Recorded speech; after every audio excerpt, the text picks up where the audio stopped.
aqui em São Paulo. Agora a gente volta a falar sobre a entrevista do presidente Lula a Daniela Lima, jornalista do UOL, porque uma das declarações acontece em meio a um debate sobre o Código de Conduta do Supremo Tribunal Federal. O presidente Lula dizendo que é favorável à aprovação de mandatos para ministros da Corte. Mandatos, então, um período específico delimitado.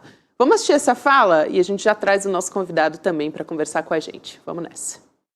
Eu acho que tudo precisa mudar. E nada, sabe, está livre de mudança. Eu, durante a campanha do Haddad para presidente da República em 2018, no programa do Haddad estava a questão do mandato para a Suprema Corte. Eu acho que nós vamos discutir isso, porque também não é justo uma pessoa entrar com 35 anos e ficar até 75, ou seja, não é justo. É muito tempo, então eu acho que pode ter um mandato. Aí a fala do presidente. Já abriu as porteiras pro candidato, pro nomear, o indicado dele, né? O Jorge Messias, né? Que é um jovem e que eu acho que ele já deu uma maciada aí pro Messias na sabatina do Senado. Olha, não pode ser que ele não fique a vida inteira aí, porque seria muito tempo. Mas ele teria que aprovar essa regra antes. Teria que aprovar e valer para o próximo ano, né? É isso. Vamos chamar nosso convidado também? Por favor. Para participar dessa conversa junto com a gente. Felipe Pena, estava com saudade dele aqui no N2, até porque a discussão é sempre boa quando o Felipe vem aqui no N2. Bem-vindo mais uma vez, professor, o Felipe que é psicólogo e também jornalista. Bem-vindo. Boa noite, meus queridos. Também estava com saudade de vocês. Sempre bom participar do programa. Boa noite, meu velho. Boa noite. Vamos continuar nessa temática. O Felipe estava assistindo ali nos bastidores a respeito desse caminho, dessa possibilidade que abre o presidente Lula em um momento em que se discute essa questão do Código de Conduta para os ministros do Supremo Tribunal Federal. Felipe, a gente quer ouvir a sua avaliação a partir dessa fala dele dizendo vamos discutir isso, a possibilidade de mandato, não é justo uma pessoa entrar com 35 anos e ficar até os 75, é muito tempo, eu acho que pode ter mandato. Olha, eu acho que tem duas estratégias do Lula ao mencionar esse assunto, ao se posicionar sobre isso. A primeira delas o Chico já falou. Ele está aí na beira de ter a votação da sabatina do Jorge Messias, que se fosse no final do ano passado, a gente sabe que teria problemas, né? O Alcolumbre deixou bem claro que haveria problemas para essa sabatina. Então ele dá uma maciada no Senado, sendo a favor da discussão. Veja, ele até se posiciona favoravelmente ao mandato, mas no âmbito de uma discussão sobre o assunto. E sobre essa discussão, eu obviamente também sou favorável. Eu acho que a gente tem que discutir realmente a possibilidade de mandatos. O que não se pode discutir é a soberania do Supremo Tribunal Federal, que é a última instância da justiça, que é quem determina aquilo que é constitucional ou não constitucional. Porque discutir isso é que os bolsonaristas querem. Então isso não pode ser discutido. E o segundo ponto, só para puxar um pouco mais de brasa para esse assunto, é que sim, deve ter mandatos, e eu também acho que não pode ficar 30 anos, 35 anos. E acho que um que não vai ficar, viu, gente, é um tal de Flávio Dino. Talvez ele saia lá por 2029, 2030, quem sabe para ser candidato a presidente. Vocês não acham que essa possibilidade existe, claro, factível? E os completamente, já falamos muito sobre isso, né, Rodrigo? Total. Os movimentos dele, inclusive hoje, né, esse de hoje, indicam nesse sentido. Não só os movimentos, como a história mesmo do Flávio Dino, né? Um sujeito que já havia passado pelos três poderes, né? Ele já tinha sido juiz, logo muito jovem, passa no concurso para juiz, o mesmo no qual o Sérgio Moro foi aprovado, mas ele com uma nota muito melhor, o Flávio Dino.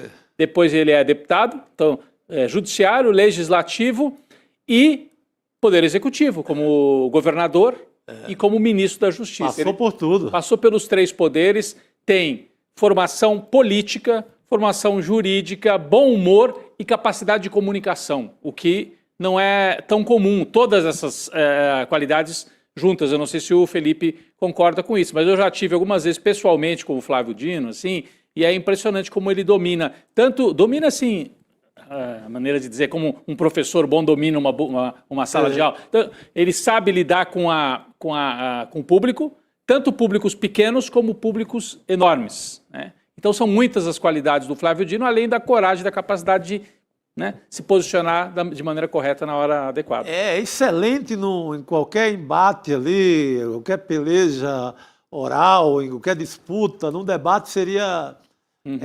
daria shows e mais shows, um repertório incrível, e essa decisão de hoje, que é a decisão que faz presidente da República. Num país, assim, num país desigual como esse, que você vê todo dia, explode aí, o penduricalho do Tribunal de Justiça de São Paulo é 90 mil, outro 100 mil, Rondônia agora aumentou o salário para 140, 180, 190, você vê essa explosão de injustiça todo dia, cometida por juízes e desembargadores, principalmente, é diário. Ali, Dona Maria lá, que não ganha nem salário mínimo direito, escuta isso todo dia. E quando ela tem uma decisão como a do Flávio Dino, no mínimo, reconfortante. Poxa, dá para acabar com essa brincadeira. Os caras já ganham demais, né? Então, E tem uma coisa, Chico. Por favor. Ele, além de ter todo esse preparo intelectual e essa trajetória que vocês mencionaram, ele tem também uma capacidade de autoedição que serve à linguagem das redes. Isso tem que ser muito observado, porque não são todos os políticos, os homens públicos, que conseguem ter uma adaptação às redes como tem o Flávio Dino. Ele tem a linguagem, ele tem a velocidade. O Flávio Dino é brilhante em todos os sentidos, inclusive nesse aspecto da comunicação. E isso tem que ser mencionado, isso tem que ser muito mencionado quando a gente fala no nome de Flávio Dino. E uma outra coisa também que não me surpreende, mas que me chama muito a atenção na atuação do Dino, é que sempre que ele responde ao interlocutor, ele responde numa linguagem muito específica, adequada àquele interlocutor. Ele consegue se readaptar às diferentes interlocuções. Isso é muito raro também, a gente tem que prestar atenção na maneira como o Dino fala. Eu, obviamente, fui favorável à indicação dele para o Supremo, mas eu sinto muita falta dele no governo. Verdade. Eu sinto muita falta dele no executivo, porque era ele quem dava as respostas mais elaboradas, era ele quem tinha o maior poder de comunicação. Sempre foi Flávio Dino que defendeu o governo com uma forma mais assertiva, apropriada. Ele faz muita falta, mas está fazendo um belo trabalho no Supremo e eu acho que pode ser um prenúncio, como vocês disseram aí com essa decisão, de um candidato em 2030. Alguém para substituir o Lula, porque o Lula não vai poder ter um terceiro mandato e mesmo que pudesse, terceiro não, quinto. Teria 84 anos. Eu estava com esse mesmo raciocínio, porque a gente está pensando terceiro da segunda leva. Um colado no outro. Parece coisa de filho, né? O cara tem 2 filhos, depois tem mais 2, depois tem mais 1 agora. Não, então para por aí, Lula. Não dá também, né? Agora, o Flávio Dino também, essa decisão de hoje, tem essa questão de uma possível candidatura mais para frente, mas também vai se formando, assim, vão se formando, né, grupos diferentes ali no Supremo. O Alexandre de Moraes e o Toffoli e o Gilmar Mendes, de certa maneira, se perfilam entre aqueles que acham que tem que defender o juiz de qualquer maneira. O Alexandre de Moraes ontem fez aquela fala, os juízes também agora não pode nada, nem dar uma palestrinha a gente pode. Você viu isso, Felipe? O Alexandre de Moraes, uma das poucas coisas que o juiz tem direito é dar uma palestra, como se o problema fosse isso. Não quer dar palestra lá na escola, na faculdade, tudo bem. O problema é dar palestra para banqueiro, para empresário que tem interesse no Supremo. Que no outro dia está na pauta do STF. É isso, a gente sabe. Eu acho que nem tem empresa pode, sabe? Nada, mas não pode nada, cara. Você Não ganha deveria. muito dinheiro. Na Europa, né, Chico? A palestra com tudo pago. Tudo pago lá naqueles eventos.